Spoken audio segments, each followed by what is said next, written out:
सुख और आनंद देता है। मैं काठनोई की ओर बढ़ रहा हूँ। काठनोई बोलते हैं, काठ की नोई। यहाँ लकड़ियाँ काटने के लिए पहले हमारे बुजुर्ग आते होंगे, क्योंकि जैसा गुण होता है उसी के अनुरूप नाम भी होता है। यहाँ पर आप देखेंगे, मैं चीड़ की बात कर रहा था। ये चीड़ के वृक्ष हैं, पाइनस रॉक्स वर्गाई। ये यहाँ के जंगल इन पेड़ों से आच्छादित हैं। इसको लगाता कोई नहीं है, तो प्रकृति में खुद ही उग जाते हैं और यहाँ के वातावरण के अनुकूल अपने को ढाले हुए हैं। लेकिन कमोवेश यहाँ के जंगलों में जो अवैज्ञानिक दोहन रेशे का होता है, मैं आपको उदाहरण दिखाता हूँ। इस पेड़ का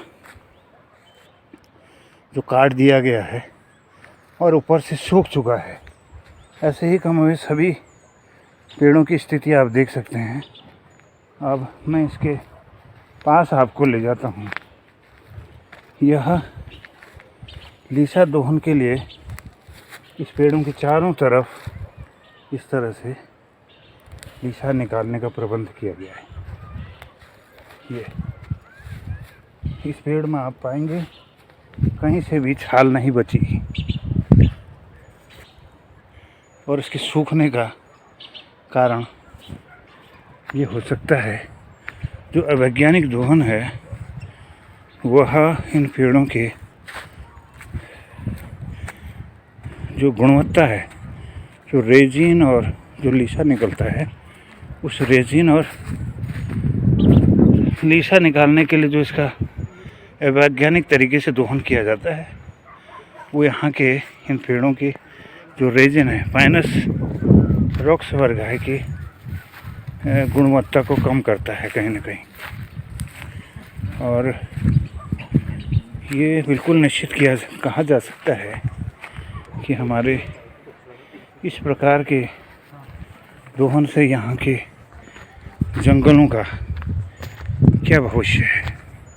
यह तो एक उदाहरण मात्र है। यहाँ पर खड़े हुए समस्त पेड़ों के दोहन को आप देख सकते हैं।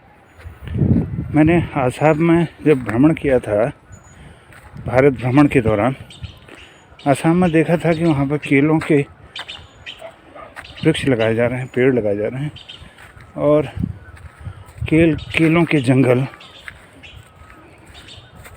विकसित किए जा रहे हैं।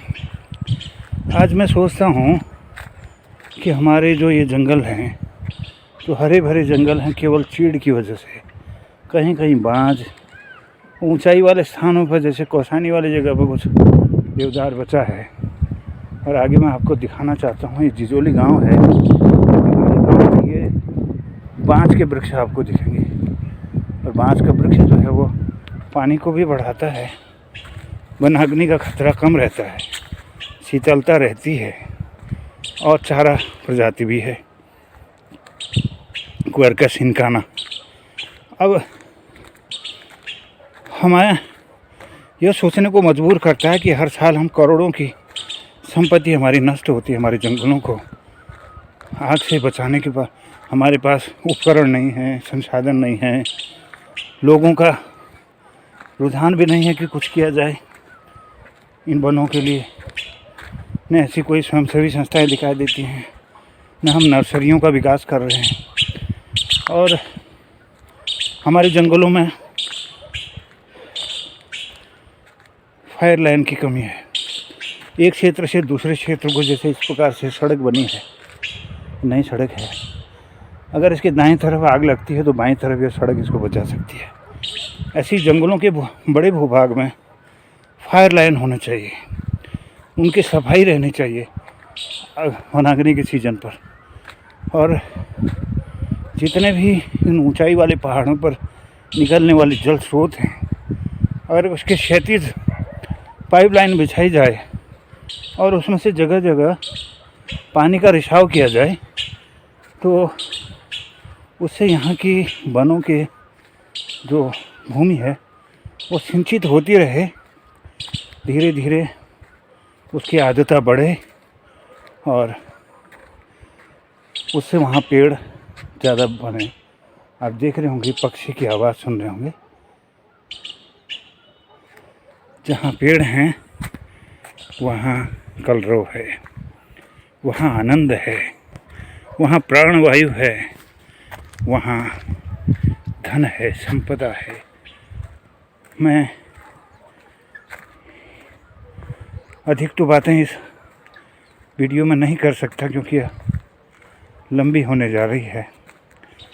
मैं संक्षेप में यही कहना चाहता हूँ कि हमारे जगह जगह वन पंचायतों के द्वारा, ग्राम पंचायतों के द्वारा नर्सरियों का विकास किया जाना चाहिए, जिसमें पीपल है, बहेड़ा है, आंवला है और फयाट है, बांज है, बुरांस है। इसके कुछ नर्सरियां स्थापित होनी चाहिए। ये हमारा प्राथमिक विद्यालय दिखाई दे रहा है ऊपर दर्शानी का, जिसमें मैंने भी पढ़ा है कक्षा 3 से 5 तक। 2 तक मैंने मुंबई में पढ़ा, 3 में यहाँ आया था। तो चलिए फिर कभी इस पर बात करूँगा। तो मुझे ये कहना है कि यहाँ के जंगलों को धीरे धीरे विकसित करना, उसका संरक्षण करना हम सबका कर्तव्य है। और इन जंगलों को जब तक हम अपना नहीं समझेंगे और ग्राम पंचायतें, वन पंचायतें उसके संरक्षण के लिए कोई टिकाऊ विकास की कल्पना नहीं करेंगे, उसको साकार करने के लिए कुछ अपने